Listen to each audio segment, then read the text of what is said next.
वृंदावन के एक मंदिर में मीराबाई ईश्वर को भोग लगाने के लिए रसोई पकाती थी। वो रसोई बनाते समय मधुर स्वर में भजन भी गाती थी। एक दिन मंदिर के प्रधान पुरोहित ने देखा कि मीरा अपने वस्त्रों को बिना बदले और बिना स्नान किए ही रसोई बना रही है। उन्होंने बिना नहाए धोए भूख की रसोई बनाने के लिए मीरा को डांट लगा दी। पुरोहित ने उनसे कहा कि ईश्वर ये अन्न कभी ग्रहण नहीं करेंगे। पुरोहित के आदेशानुसार दूसरे दिन मीरा ने भोग तैयार करने से पहले न केवल स्नान किया, बल्कि पूरी पवित्रता और खूब सतर्कता के साथ भोग भी बनाया।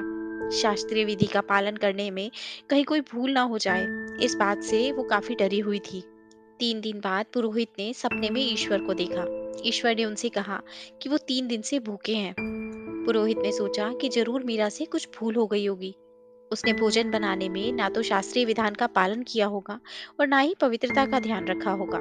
ईश्वर बोले, इधर 3 दिनों से वो काफी सतर्कता के साथ भोग तैयार कर रही है।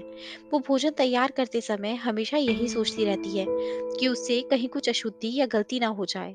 इस फेर में मैं उसका प्रेम और मधुर भाव महसूस ही नहीं कर पा रहा हूँ, इसलिए ये भोग मुझे रुचिकर नहीं लग रहा।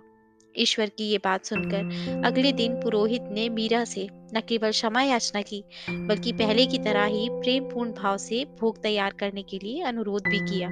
दोस्तों, सच तो ये है कि भगवान की आराधना अंतर मन से की जाती है, तब अन्य किसी भी विधि विधान की आवश्यकता ही नहीं रह जाती। अभिमान त्याग कर और बिना फल की चिंता किए ईश्वर की पूजा जरूर करनी चाहिए। हालांकि उनकी प्रेम पूर्वक आराधना और सेवा ही सर्वोत्तम है। इसलिए बिना मंत्रों के उच्चारण और फूल चढ़ाए हुए ही यदि आप मन से 2 मिनट के लिए भी ईश्वर को याद कर लेते हैं, तो यही सच्ची पूजा होती है। दोस्तों, आशा करती हूँ आपको ये कहानी अच्छी लगी होगी और जरूर कुछ नया सीखने को मिला होगा। आपका एक लाइक, शेयर और सब्सक्राइब हमें ऐसी ही और वीडियोस बनाने के लिए मोटिवेट करता है। इसलिए अगर अभी तक आपने हमारा चैनल सब्सक्राइब नहीं किया, तो प्लीज़ आप हमारे चैनल को सब्सक्राइब करें। आपसे कल फिर मुलाकात होगी एक नई कहानी के साथ। धन्यवाद।